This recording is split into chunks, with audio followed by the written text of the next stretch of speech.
Today on the Dennis Michael Lynch Show, Donald J. Trump holds a big rally in Pennsylvania. What did he say, and how does it come across?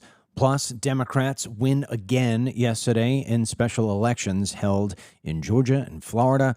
And so we're going to talk about that and what Ronald Reagan did to improve the economy. So get ready, because it's all unfiltered. Dennis Michael Lynch gives you his word, and he will never let you down. He will always fight for America. The only one who really puts his money where his mouth is Dennis Michael Lynch. Hello, I'm Dennis Michael Lynch, and I thank you for joining me today. Yeah, it's Wednesday, and I hope that you are having yourself a wonderful day. The Republicans aren't having a great day today, although they'll tell you it's no big deal. But I think a little differently. See, I'm one of those guys. I just want to make sure we understand here something.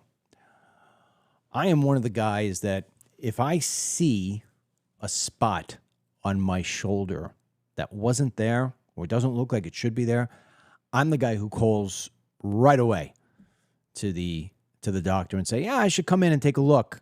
You should take a look at my shoulder. And I'm not kidding. I mean, I'm giving this exact example. This is something that really, really happened. And I went in, and it was actually, I always go to the Mayo Clinic.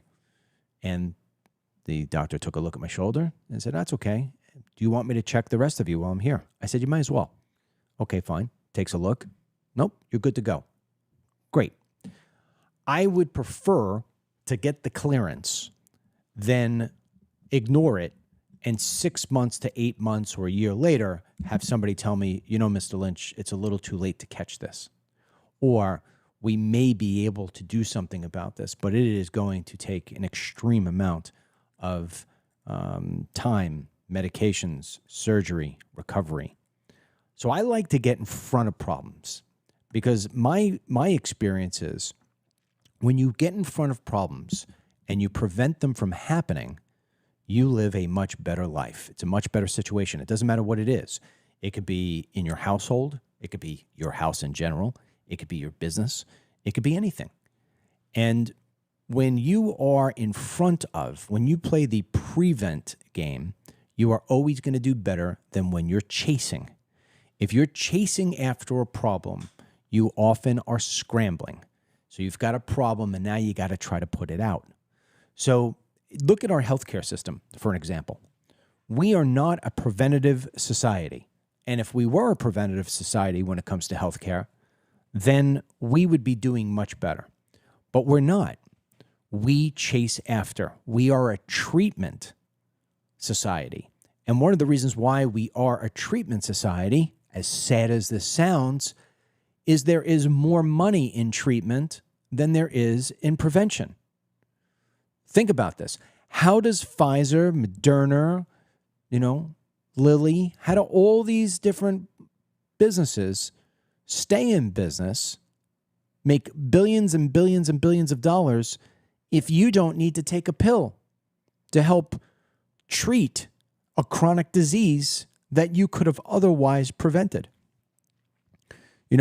Everything from diabetes to heart disease to colon cancer, all of these issues are by and large preventable. But we live in a chase after it society. And this is why, no joke, the majority of Americans do not live the life that they could live. I can't sit here every day and completely blame the politicians. There has to be a level of accountability. There has to be. If you're, think about this, the New Year's is coming. The New Year is coming. And what happens is people make New Year's resolutions. And by and large, the greatest, biggest resolution that everybody makes all the time is, I'm gonna lose weight. So let's use today as the day, right? Today is December 10. So people be, yep, I'm starting a diet. I'm starting a diet January 1. Well, why not start the diet today? Why are you going to wait 20 days and put on more damage, right? And what happens when you start that diet and you last for about 4 or 5 days, and after 4 or 5 days, when it becomes too hard, you just start breaking the diet a little bit. Are you going to blame the government for that? Should we blame your doctor for that? Should we blame society for that? Or should you blame yourself? The reason I bring this up in this way is we're going to talk about how it is that the Republicans are getting their clock rung, and I mean rung, by the Democrats. And the crazy thing about this, it's not like this is a good Super Bowl matchup, right? We've all been there before. You've been there. I'm using sports as an analogy. Oh, I don't want to watch the Super Bowl. It's going to suck. Why? Well, because that team doesn't have a chance against that team. Versus, oh my God, this is going to be like the greatest Super Bowl of all time. I mean, who's the better quarterback? Who's the better team? I mean, this is going to be one for the ages. You got the two best going at each other. The Democrat Party is a shell of itself. And I would say that the shell part, if you look back in the JFK days, even the Clinton days, and Clinton was an absolute disaster. But when you listen to Clinton give his State of the Unions, I mean, immigration alone, he sounds like he's reading from the Trump book of immigration. So what I'm trying to tell you here is that our foe couldn't be more weak and feeble than the existing Democrat Party. And yet we're getting our asses kicked. We're getting our asses kicked. Last night in Miami, now you'll hear GOP people tell you that this is no big deal and it's not a going against Trump movement. I will push back. I don't know if it's necessarily Trump and just not the GOP as a whole. It's very easy just to point all the fingers at Trump and blame him. But ultimately, it's not about Trump alone. He is the head of a party. So what's happening is, in Miami, for 30 years, we've always had a Republican mayor. Okay? One of the largest cities in the country, a Republican mayor. Ryan, close the doors so the dogs can come in. Last night, for the first time in 30 years, the Democrats took back that seat. This comes after November's crushing defeats across the board. You think Miami is this weird outlier? Well, let's move to Georgia last night.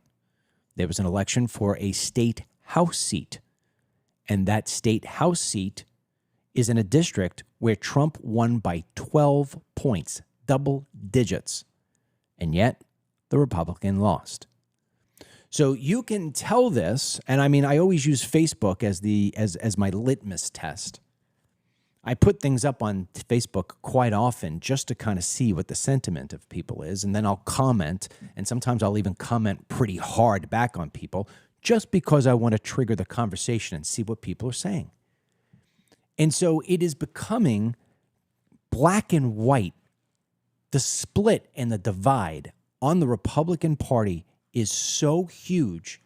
It is within the party itself, and we're going to talk about that largely today, about why the GOP hates Trump. But it's happening in the podcasting world, and it's with all the right leaning, if you even want to call that anymore, all the right leaning podcasters are all at war with each other, and now it's happening also with the voters, with you. I posted last night about how it is that our youngsters, it was an extrapolation. Actually, what I did last night is I took a part of yesterday's show. It was the part of where, my son Denny said, "Hey, Dad, are you okay? I want to make sure you're not going to have an aneurysm." Because I went off for about 6 to 7 minutes about how our young people, especially white Christian males, are being neglected in this country. And if it continues, what young man or woman is going to want to volunteer for a country and their military to defend that country and say, I can't even get a job. I can't afford anything, and I'm supposed to lay my life down for this. And the minute we lose that, we're in trouble. We are in trouble.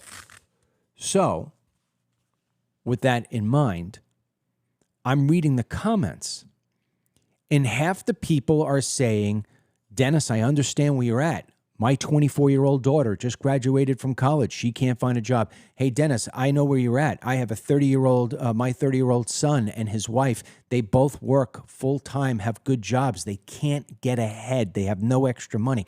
So I get all the people who understand it because they're living it in full time, in real time, maybe not through themselves, but through their kids, like I'm seeing.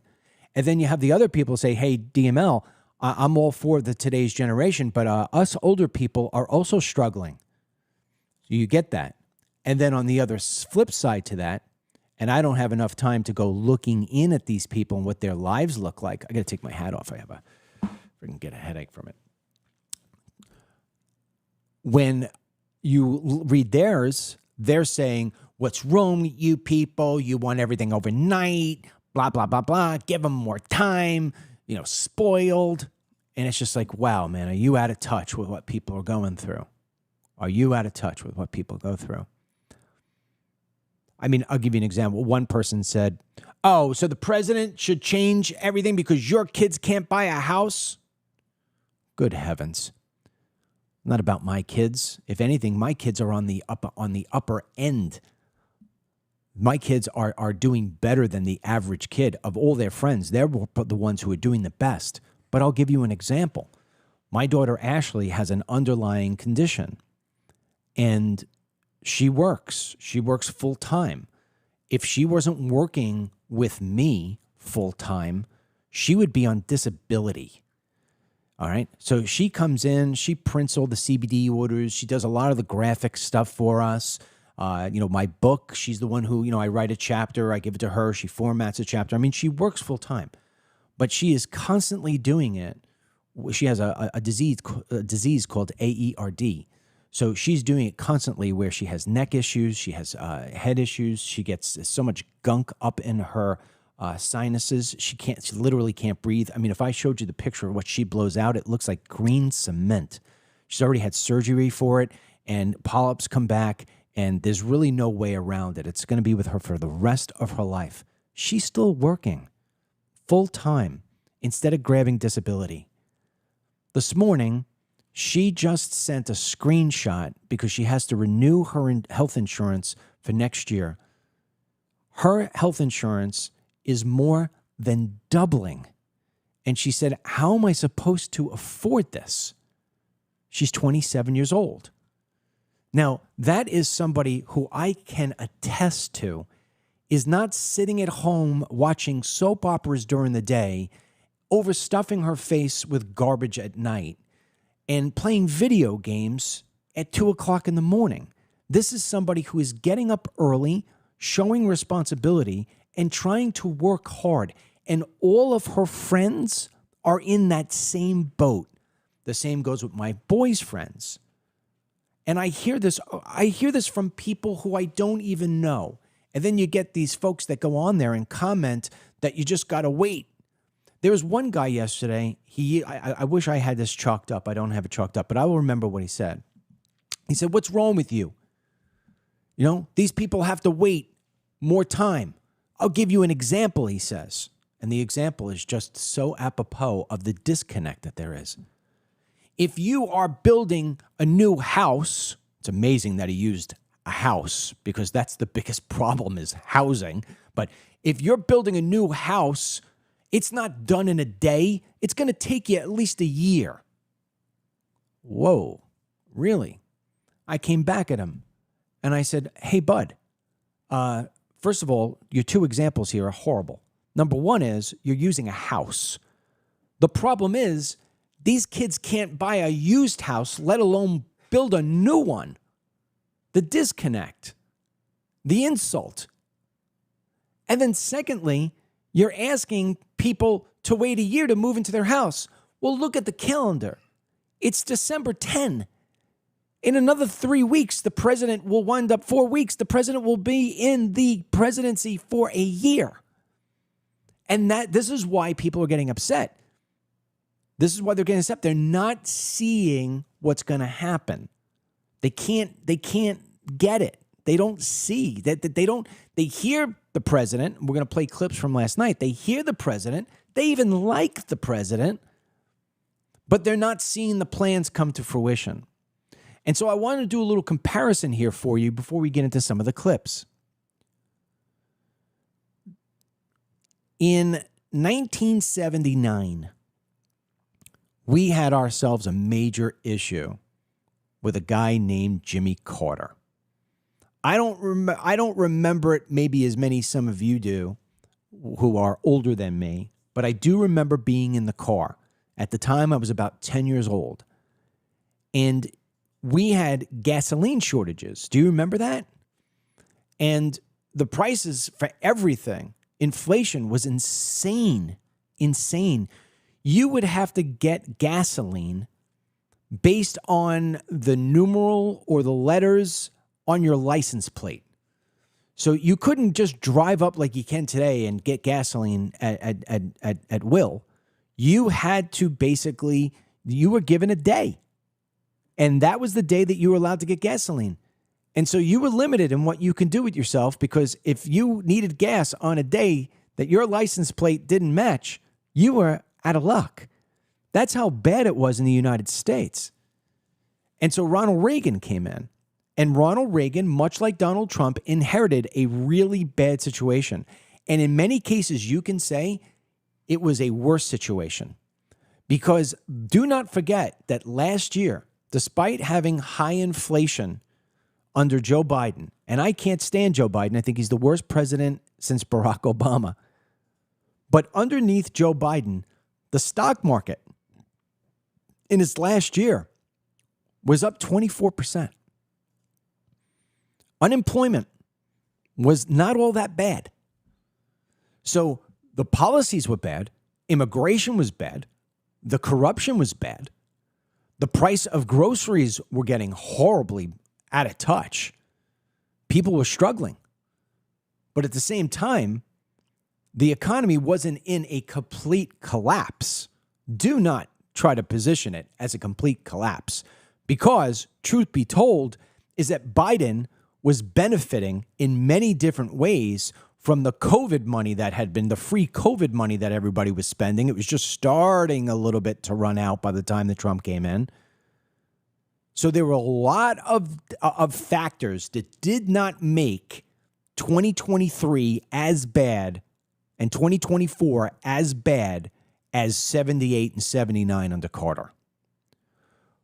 When Reagan came in, the Fed, and even though they're supposed to work independently, never ever make a mistake, the Fed and the White House are working together, except for when the Fed can't stand the guy in the White House, like the case with Jerome Powell and Trump. But go back. So interest rates wound up shooting up to just about 20%. Those are crazy interest rates. Why did they do that? They did that to stop all the borrowing. Things needed to cool down. The supply and demand had to stop. You purposely need to slow down the economy in order to be able to stop that wild inflation. Because if you don't stop people from just grabbing money, then it's just going to be this big supply and demand. So when they raised those interest rates for 1 year, it was absolute Armageddon. But at the end, the plan worked. And Reagan wound up building one of the strongest economies in modern history. Within 18 months, people were starting to feel the relief. And within 24 months, 2 years, the birds were chirping. Everything was great again. In fact, Make America Great Again did not start with Trump. That was Ronald Reagan's term. Trump just figured out to put it on a hat. So, why is Reagan's time different than this time? Well, Trump inherited some bad stuff, especially with immigration, especially with war, in Ukraine and with Russia. The China relationship is not great. The things that are going on in Israel and Gaza. So worldwide, he took on some pretty nasty, ugly things. Crime. But in terms of the economic situation in the country, we had inflation at 9%. The worst I think it was that it was 9% at about I think it was 2023 or 2022 when the inflation was 9.1%. Either or. It was in 22 or 23. And it started to come down after that time. So it was coming down towards Biden's exit. Trump has gotten it down to a little over 3 right now. So it's definitely an improvement.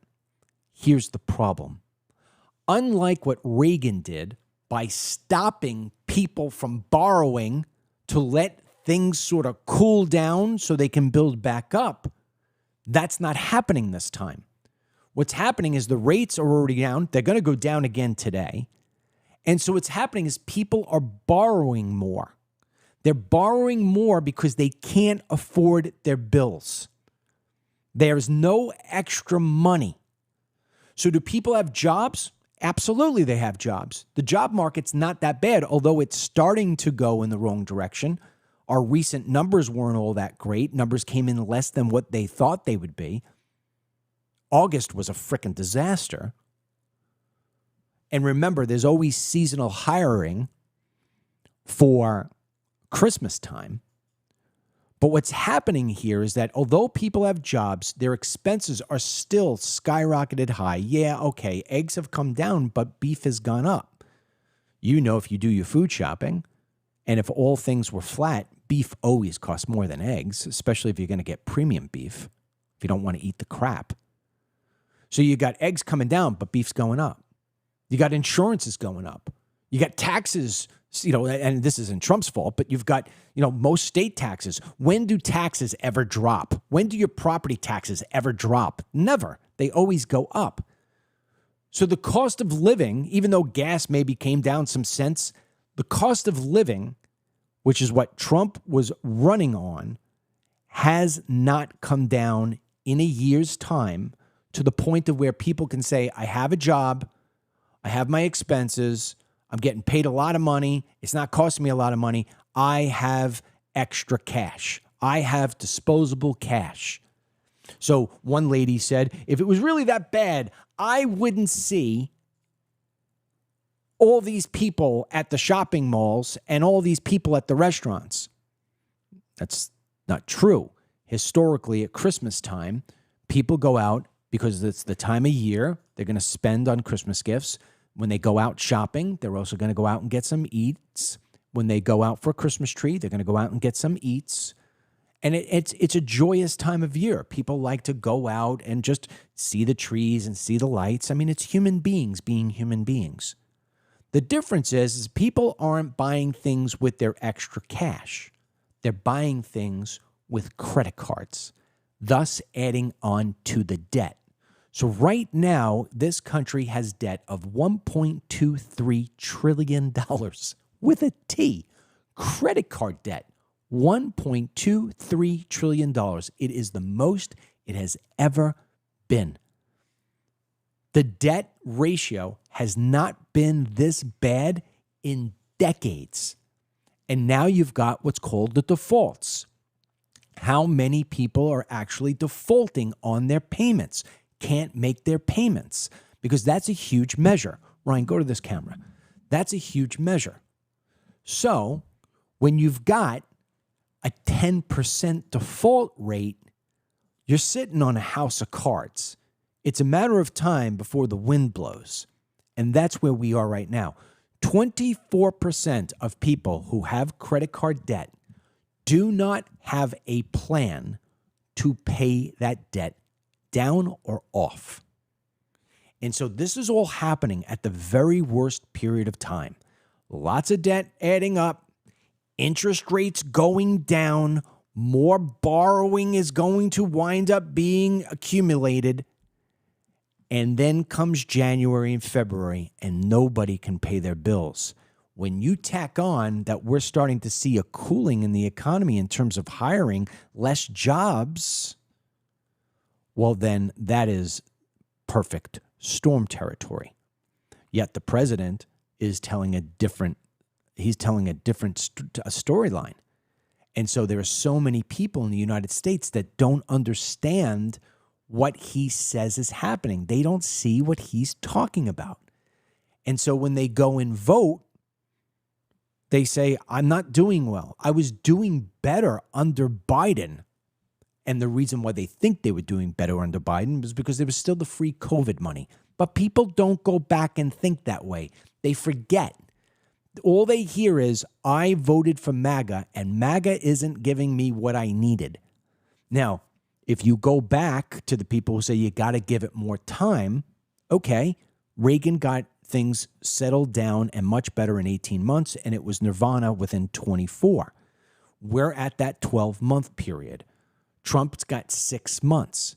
And what I'm telling you is, instead of us seeing the factors starting to climb up in a good way, as in what we saw with Reagan, we're starting to see the numbers go in the reverse way, where the debt's going up, the defaults are going up, the people saying they can't pay are going up, jobs are starting to come down, consumer confidence is starting to come down, and that's the difference between the Reagan recovery and the Trump recovery. Now, when you add on tariffs, and I am a supporter of the tariffs, if the tariffs are done reasonably, then you would have yourself a pretty good thing. Even though people look at tariffs as being a tax on businesses and a tax on people, if you do the tariffs the right way, it offsets itself, and it should be able to bring manufacturing back into the United States of America. But with AI and automation, maybe the stuff is coming back to America, but it's not equating in new jobs. And that's where this perfect storm is taking place in such a way to where people are seeing it before Trump and his team are seeing it.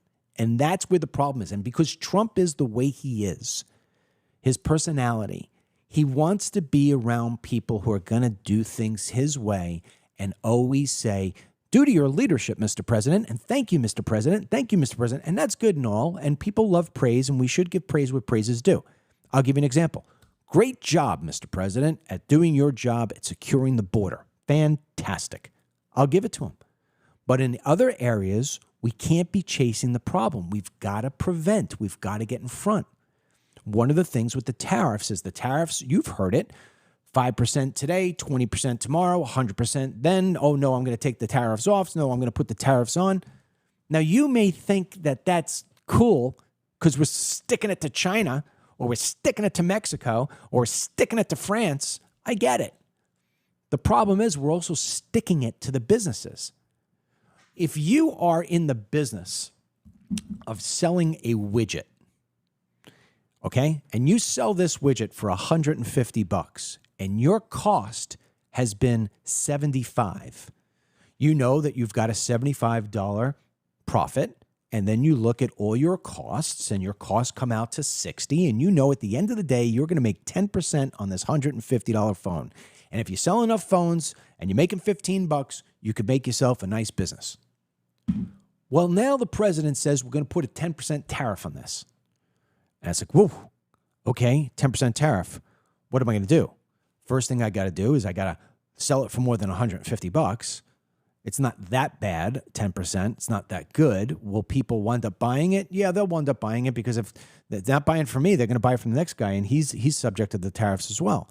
So what that happens is the guy adjusts his business. But then the next week, Trump says, I'm putting 100% tariff on this. You're a business. You're like, whoa, I just readjusted my whole business for the 10% tariff. Now you put it at 100%? No, I made a mistake. Now it's 0. And what's happening is that the up and the down and the up and the down is making it impossible for a business to not only operate, but to predict. When you're in business, you have to predict. You do it based on order flow, based on economic conditions, whatever it may be. You predict, what do I got coming in? And you should be able to use historical data in your own business to do that. You take a look at all the different new economic policies and all the new things of a new president. You put it into a formula and you say, here's what we can spend and here's what we're going to get in. But when that whole tariff thing's going up and down like this, you say, I can't do it. What the hell am I supposed to do? And so the last thing you're going to do is invest in new things and invest in new hires because you don't know what your president is going to do the next day. That has been what businesses are dealing with. That is what people are dealing with. And so where are they going to take that out? When they're yelling on Facebook and saying about, I can't pay my bills and my health insurance is going up and I can't find a job, and they're not getting responses back from the White House, they take it out in the election booth. They take it out in the election booth. They say, you know what? I like him. Good guy, got shot, fight. I get it, but his policies aren't working, and I was doing better than the last guy. I've had enough of this. That's what you're seeing. And what happens is on the Republican side, in terms of the voter base, half the people take it personally. You're saying bad things about my Trump. You are a traitor. You must be getting money from Israel. I mean, it's just so insane. Sometimes I sit there, I say, Dennis, you got to stop reading this stuff.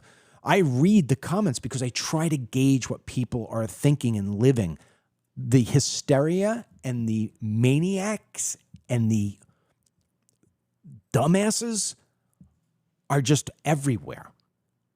And people, even last night in the Miami thing, hey, Miami won. I did a video this morning. Miami won for the Democrats. The Georgia won for the Democrats automatically. There's cheating.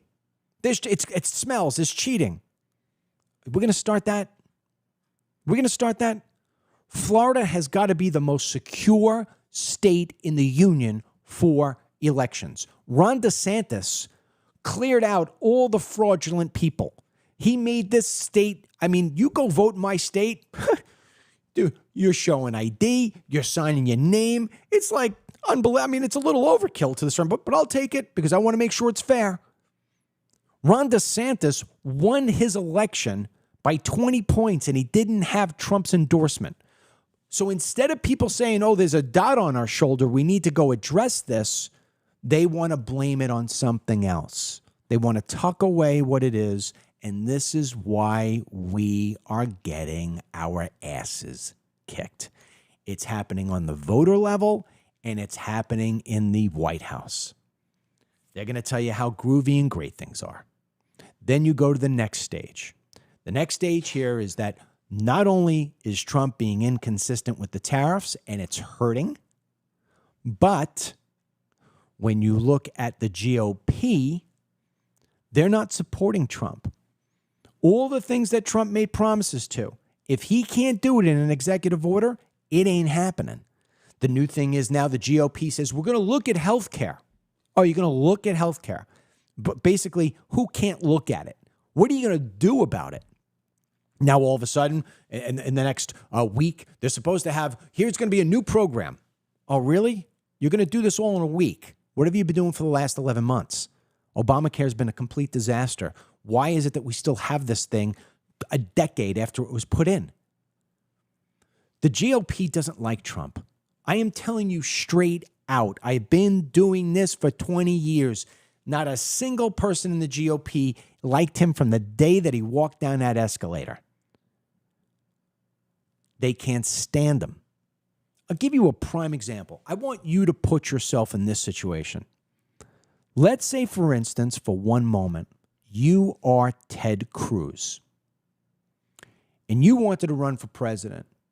And then you get this Donald Trump guy and you're like, I would have had this if it wasn't for him. And now you're going back and forth with him. And Donald Trump, to try to bring you down, is going to say your wife is ugly. He's literally going to say to the world, Ted Cruz's wife is ugly, Ted's ugly, and his father killed JFK. Right then and there, you are never going to be aligned with this guy. I know I wouldn't be. If somebody called my wife ugly and accused my father of murdering a president, that guy would be on my forever evil, nasty list. And if I didn't clock him, I was going to do everything in my life to make sure that he had the most miserable time ever. Ted Cruz now will tell you that he's friends with Trump. And they hug and all this other stuff. Do you really think Donald Trump has a friend in Ted Cruz? Do you really think so? No. Ted Cruz knows that in order for him to stay in politics and to stay anywhere even close to getting somebody who is considered MAGA, he's got to kiss ass and pretend as if the president is his friend. But deep down inside, and I know Ted Cruz, deep down inside, he hates Trump. And you can take Ted Cruz and line up almost every member of Congress, and it's gonna be the same way. So what they do, as I explained today in my morning video, is they take Trump and they let him score little tiny scores. They don't run up the score too much. They hold it back. Now, they know in Trump, they've got an egotistical freaking quarterback, but they also know he's one of those guys that says, here you go, here's the ball. You could have your big ego, just keep on throwing downfield. And they know that Trump's going to put up tons of touchdowns. He's going to run up the score. It's going to be one of those Super Bowls. It's not even fun to look at because it's such a freaking, remember Trump? Are you going to get tired of winning? Yeah. But they don't let him pass the ball. They make him run. And they know that Trump's a slow runner. They let him run, and they let him just keep on going, and they just keep the score just enough to where it's winning.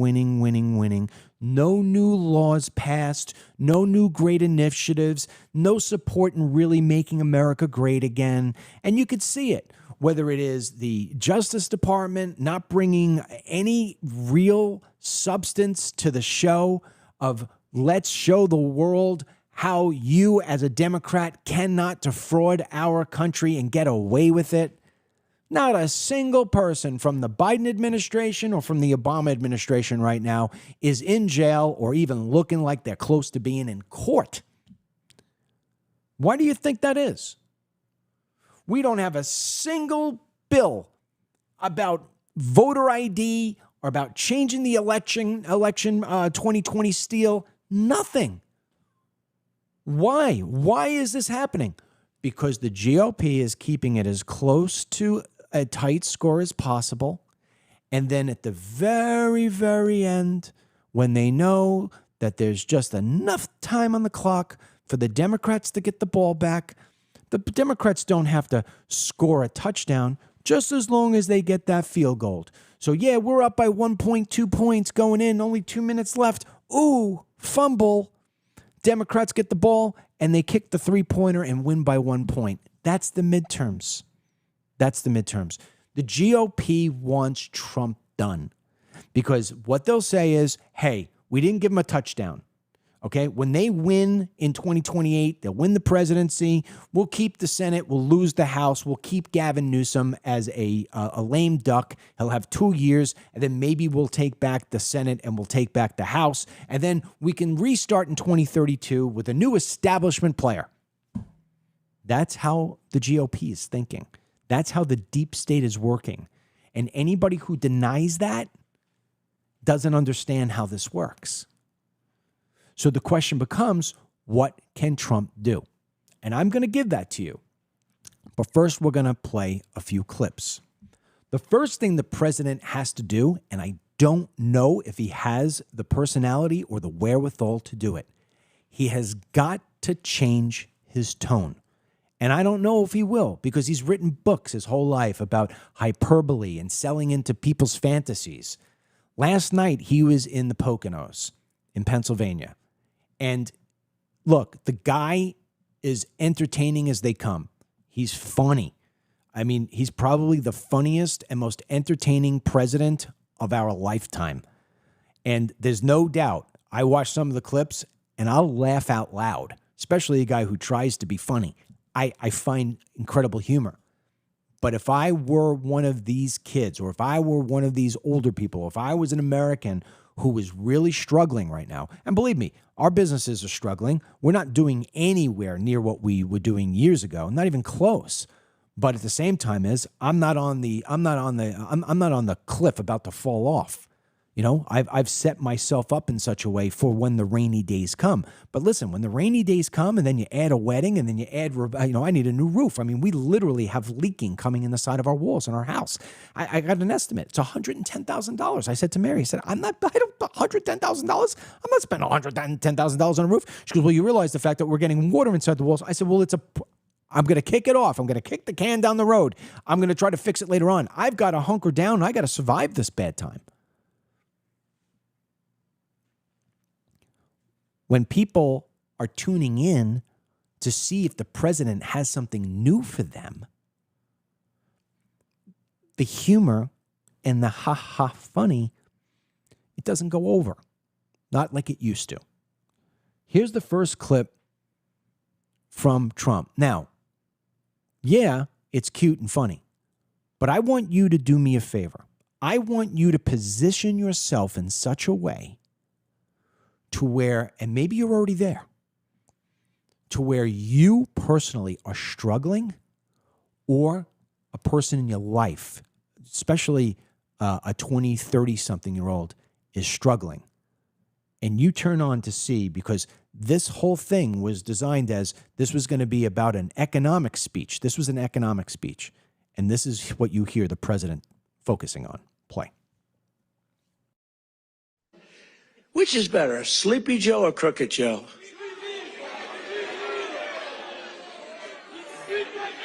Historically, when I've done polls, from people, I do my own polls. I go to a big arena, we have 20,000 people. I say, which you like, Sleepy Joe or Crooked Joe? And I learned, I save millions of dollars. I don't have to do any polling, okay? Typically, Crooked Joe wins. I'm surprised. Because to me, he's a sleepy son of a bitch, who destroyed our country. If we didn't come along, and it's not me, it's all of us. If we didn't come along, this country was destroyed. I'll tell you, it would have been destroyed. Okay. So you're hearing that, right? Sleepy Joe, Crooked Joe. All right, we're still talking about Joe Biden. It's a year after, man. It's yesterday's news. Okay, you beat him. We got him. We know he was crooked. And let me ask you this, Mr. President. If he was so damn crooked, why isn't anybody going after him? Why isn't Pam Bondi going after Joe Biden? Why aren't we going after anybody? Okay. I guess maybe the next part of the teleprompter is going to give me something, because, you saved the country. Okay, I agree. Border secure. Still got these illegal aliens all over the damn place. But where are we going with this? Because I'm a little concerned. I can't pay my bills. And then, of course, we got the second clip here where we're going to talk about the lips, the luscious lips of the press secretary. Play. When she goes on television, Fox, they dominate. They dominate when she gets up there with that beautiful face and those lips that don't stop, up, like a little machine gun.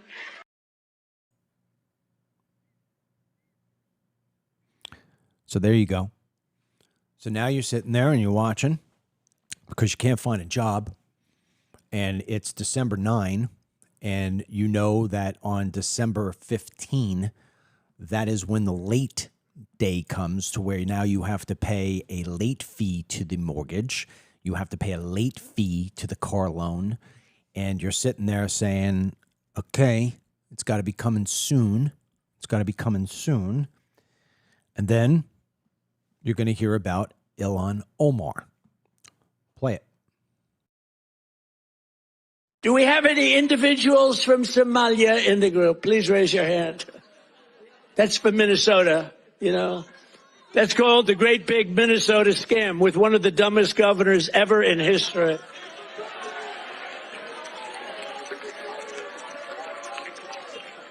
I love this Ilhan Omar, whatever the hell her name is, with the little turban.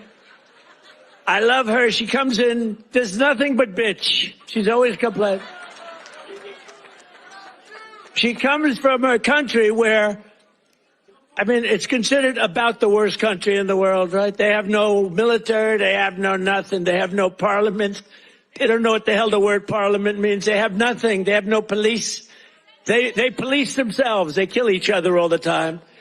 I love it. She comes to our country, and she's always complaining about the Constitution allows me to do this. We ought to get her the hell out. She married her brother in order to get in, right? She married her brother. Can you imagine if Donald Trump married his sister? Beautiful. She's a beautiful person. If I married my sister to get my citizenship, do you think I'd last for about 2 hours, or would it be something less than that? She married her brother to get in. Therefore, she's here illegally. She should get the hell out. Throw her the hell out. She does nothing but complain.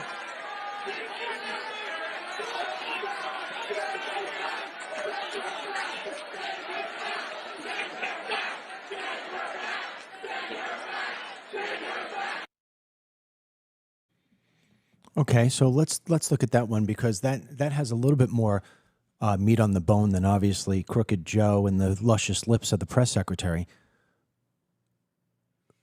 Ilhan Omar. I just did a video on this yesterday. In 4 years, she has gone from having a net worth of $65,000. She has been married arguably 4 times, because one of the times it is said that she married her brother. But we definitely know that it's 3 times, 2 times to a Somali man and to a different Somali man each time. Let's make the argument that there's also her brother, a Somali man, and then she marries a white guy. And that white guy isn't rich by any means, but 4 years later, she's got a net worth of $30 million. How did that happen? We know that there's a lot of fraud going on in Minnesota. So instead of sitting there and hearing the jokes about the beehive on her head and how we have to send her back and she's a loser and all the other stuff, which we all agree with, Mr. President.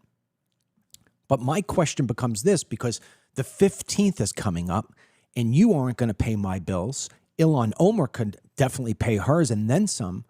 So when are we going to have Pam Bondi? When are we going to have the Department of Justice go after and say they're going after Ilhan Omar? And if she's done the marriage to her brother thing, that is a felony in the United States of America. Why isn't anybody doing an investigation into that? Because one of the things that I keep on hearing as a listener to the Dennis Michael Lynch show and to everybody else out there is that the illegal aliens and that the people who lied legally to come in here, they lied on their applications, example, Ilhan Omar, and who are frauding this country. I'm paying for those people, and they're taking houses and they're taking apartments, and because of supply and demand, they're raising the prices up. They're shooting the prices up, and my taxes are going to pay these people fraudulently through fraudulent claims that they're sending the money to overseas. Instead of sitting here and laughing about Ilhan Omar and making all these statements about her, what are we doing about it? We've known now about the fraud going on in Minnesota for quite some time. We've known about Ilhan Omar having $30 million to her name for quite some time. You cannot make $30 million out of $65,000, even if you are Warren Buffett. That is a 46,000% return. You would have to literally win the lottery to go from 65,000 to 30 million, and she hasn't won the lottery. So where's the investigation into that? And why isn't she back in Somalia yet? You talk a big game, but you don't do jack you know what. You're not doing anything. And that's why I'm voting blue. Or, worst case, I'm not showing up. You have disincentivized me to support you at all, because I'm not laughing anymore. You said you were going to fix all this corruption. Your team is going to fix all this corruption. You want to know why the GOP isn't fixing this corruption? You want to know why the GOP isn't supporting Trump and the things that he's saying and doing or want to be done? Because they know Trump is on a short leash in terms of he's got another 2-3 years. And they know that he's going to lose the midterms and he's going to be impeached. And they may even lose the Senate at this point, and then he's going to be removed. But let's say he's not removed and he's just impeached. He is going to be toxic. Toxic, toxic, toxic. Nobody's going to want to be connected to that. J.D. Vance will not stand a freaking chance. His career is over. MAGA's going to be over. And I go back to what I said before.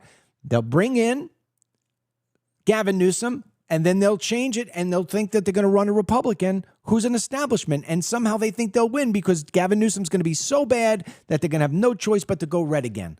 That's the game plan of the GOP. And so the reason why they don't go after Ilhan Omar, the reason why they're not going after anybody is because they know when Trump is gone and all these people lose power and they don't run the DOJ anymore and they don't run the FBI anymore and they don't run the IRS anymore, that now the tables are going to turn. And so now the Democrats are going to go after the people who went after their people. And it's a uniparty. It is, I won't go after you when I got the power. You don't go after me when you've got the power. And anybody who denies that and doesn't see that is either a very silly person or living in complete denial. And so the next piece here that we're going to look at is we're going to look at immigration, because the clips are getting a little better, right? The clips are getting a little better. Ryan, play the president's next clip. I've also announced a permanent pause on third world migration, including from hellholes like Afghanistan, Haiti, Somalia, and many other countries.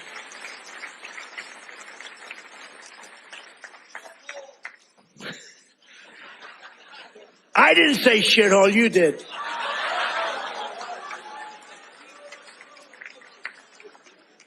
Remember I said that to the senators they came in? The Democrats. They wanted to be bipartisan. So they came in and they said, this is totally off the record. Nothing mentioned here. We want to be honest because our country was going to hell. And we had a meeting. And I say, why is it we only take people from shithole countries, right? Why can't we have some people from Norway, Sweden, just a few? Let us have a few. From Denmark. Do you mind sending us a few people? Send us some nice people. Do you mind?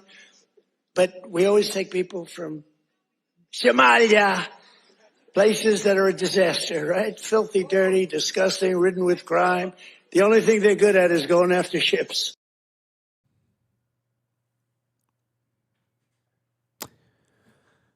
So, how many times have you heard me say, I don't want to take in anybody anymore?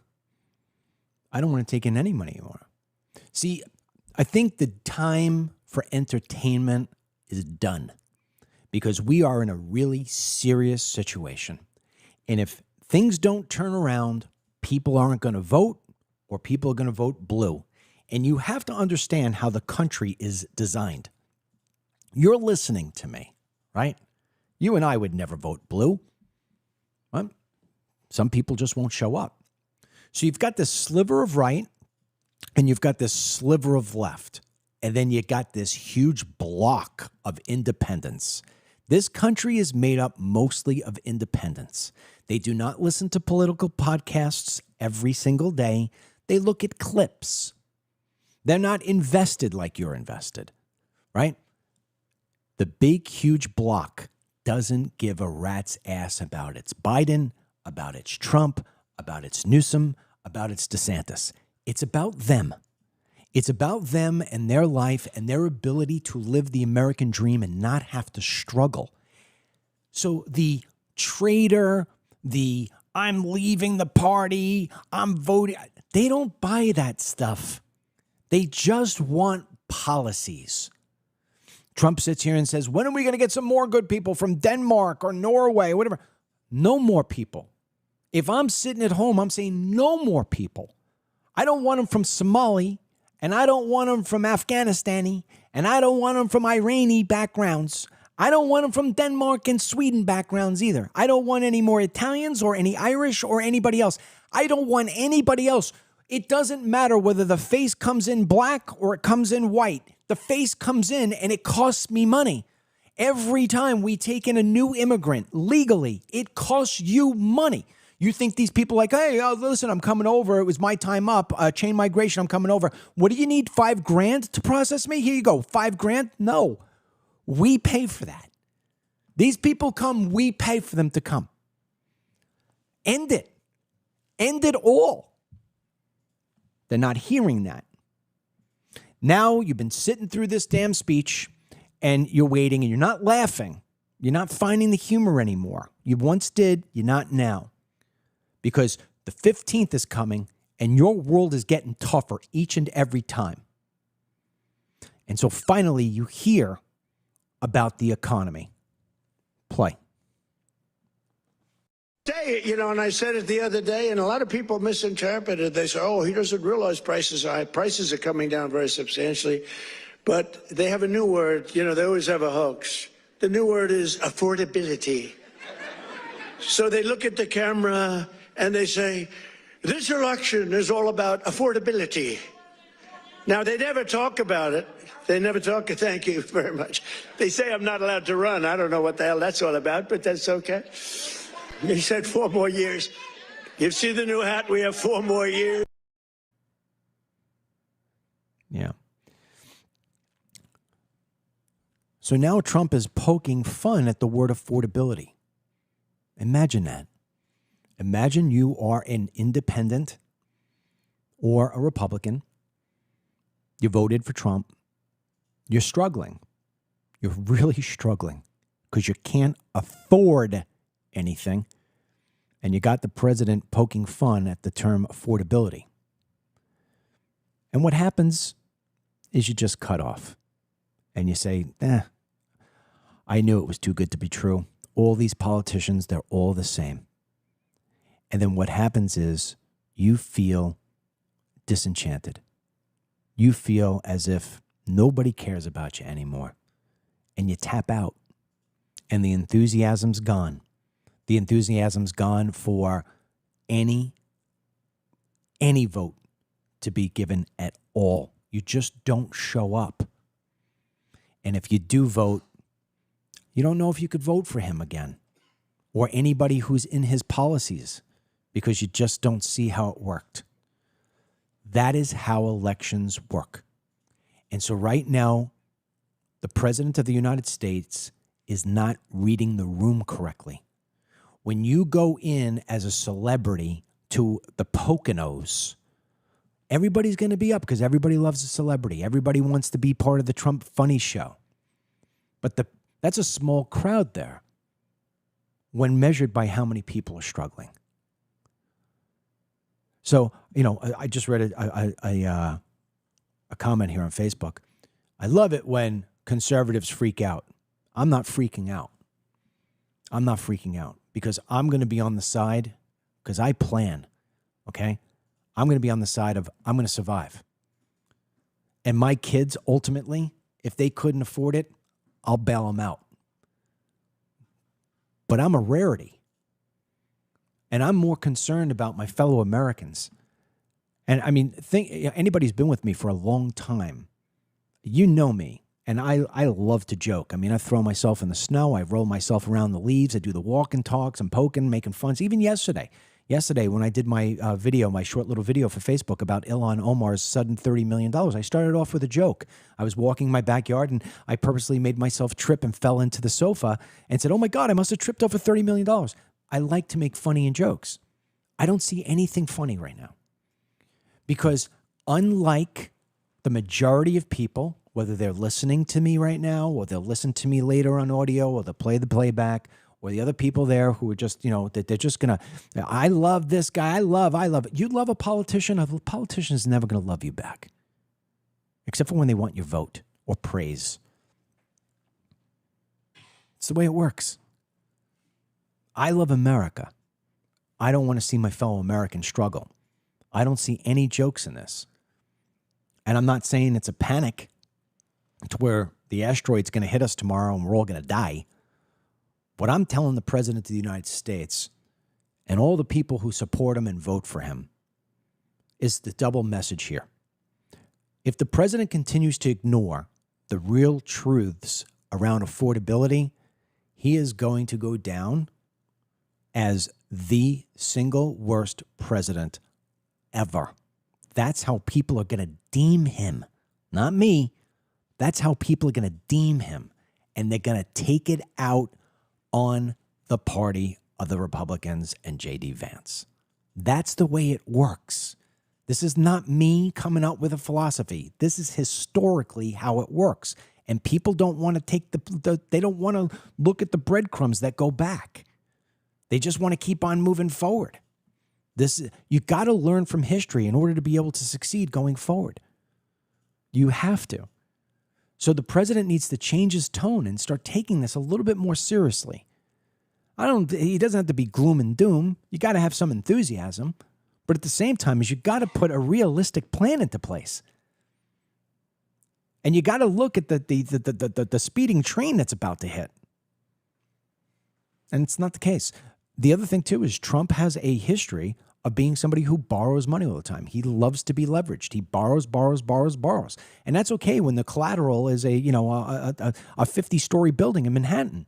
But when you don't have anything to collateralize, like the majority of Americans who are living paycheck to paycheck, even if they have one in, they don't feel like they're being taken seriously. And that's where the problem is right now in the GOP, between the Trump messaging and, of course, the GOP not supporting the president's ideas enough to get them through. That's where we're looking at things today. And as far as people go, people being you, I'll go back and I read the feeds just to see what people have to say, although I'm going to do a little less of that because I've been spending too much time in it, because to weed through the idiotic comments at this point, not worth my time, but I'll look at a few of them. And if you don't start holding the GOP and the president accountable, then you're never going to get anywhere. And so how do you do that? And I'll end the show on this. Well, I'm going to end the show on Obama, but how do we do that? Well, one of the things you have to stop doing is writing, "I love Donald J. Trump." Do you really love him? He's your politician. He's your leader. Do you love him like you love your kid, like you love your wife or your spouse? This person works for you. So I get it. You love him in the sense that he's your president. But what you have to do is you have to hold him accountable. When your kid who you love screws up and they come home and they just came home because the police arrested them because they stole people's, whatever, they stole somebody's wallet, do you pet their head and say, "I love you"? It's the person's fault? Or do you sit down the kid and say, "What are you doing? You're better than this. I didn't raise you to be like this. This is what we agreed to. You got to turn it around." And when they keep on doing that behavior, you're still going to sit there every time they come home and pet their head and say, "I love you, I love you"? Is that the first thing out of your mouth? You're going to look right away and blame everybody else instead of the problem in front of you? That's why your kid is a disaster. A disaster. If there's one thing I'm most proud about in my entire life, it is my children. I have 4 kids. They don't do drugs. They're not alcoholics. They're not troublemakers. They've never been arrested. They don't abuse other people. They are assets to the world and to their society. And because I tell you right now, if my kids were sitting here, when they screwed up, they had hell to pay. This president is a momentum guy. He takes the feedback he gets. He filters out the crap that he doesn't like as fake news and as traitorism, and he just wants the praise. Well, if he starts reading less praise and more concern, respectfully done, as in the way I did it today, in a calm voice, no screaming, no yelling, no antics, no, punching the table because I'm letting myself get too passionately worked up. I'm talking as if I was the president's advisor. Listen to it or don't. At the end of the day, this stuff gets archived and I'll be able to say, "Told you so." And that's how it works. I really hope he turns it around. I really do. I hope he understands that if we have to start chasing these problems 4 or 5 months from now, we're going to get clobbered in the midterms. And then 2 years after that is going to be a total waste of our time. And that's that. And we didn't even talk about AI. So the president, the 2 things he could do, if I were the president of the United States and I was in the situation that he's in right now, which I wouldn't be because I wouldn't be giving speeches of that tone, I'd be taking this stuff super seriously. and I would be changing people in my administration who simply can't get it done. Three things this president can do in a day. Number one, he can stop the games with the up-down tariffs. Just put a tariff that's across the line, let everybody predict on both sides of that tariff what it's going to be, and let's adjust for it. That's number one. Number two, put in mandatory E-Verify. I am the broken machine. Get rid of the illegal aliens from having jobs, open up those jobs for existing companies and for people who are looking for jobs. And, of course, getting these people out of the country because they will leave if they can't have money because it's too expensive to live here. They're going to go back to Guatemala where they make $5 a week, but it only costs $1 a week to live. They're going to have some money saved because they were here. Get rid of them, and the housing pricing problem will shrink significantly. So will the property tax, so will the crime, so will the supply and demand for food. It will all go down. The third thing I would do is effectively, immediately, I would put in a dead stop on all immigration into this country from every single alien type to every single group. I have the ability to do that through proclamation. The law is that the president controls that. I would stop it completely. He doesn't stop it completely because people tell him that's going to hurt the economy. It will not. It will help the economy. That's what I would do. And then maybe if there's a fourth thing, I would change my tone a little bit. Everybody loves humor and a smile, but when you don't accept things like affordability and you knock it as some stupid fake news phrase, you're pissing on people's problems. And that's that. Tomorrow, we are going to play for you the interview I had with Congressman Salazar about her and I disagreeing. She's a Republican. Perfect example. She's a Republican who wants to give illegal aliens a pathway to dignity. I want to give them a pathway back to wherever they're from. Make sure you're there for that tomorrow, 10 a.m. Eastern, as in every single day. Facebook, DML News app, Team DML, YouTube now. We're doing live streaming on YouTube. And, of course, we post the afterplay on Rumble and on X. Till the next time, may God bless you, our troops, our president, and all the people out there who are hurting. I hear you. I wish I was in a position to fix it for you. I would. We'll talk to you soon. Dennis Michael Lynch podcast every day by subscribing on Apple Podcasts or Spotify, and download the DML News app from the Google Play Store or the Apple App Store for breaking news, merchandise, films, exclusive content, and Team DML. Get the Dennis Michael Lynch podcast every day by subscribing on Apple Podcasts or Spotify, and download the DML News app from the Google Play Store or the Apple App Store for breaking news, merchandise, films, exclusive content, and Team DML. Get the Dennis Michael Lynch podcast every day by subscribing on Apple Podcasts or Spotify, and download the DML News app from the Google Play Store or the Apple App Store for breaking news, merchandise, films, exclusive content, and Team DML. Get the Dennis Michael Lynch podcast every day by subscribing on Apple Podcasts or Spotify, and download the DML News app from the Google Play Store or the Apple App Store for breaking news, merchandise, films, exclusive content, and Team DML. Get the Dennis Michael Lynch podcast every day by subscribing on Apple Podcasts or Spotify, and download the DML News app from the Google Play Store or the Apple App Store for breaking news, merchandise, films,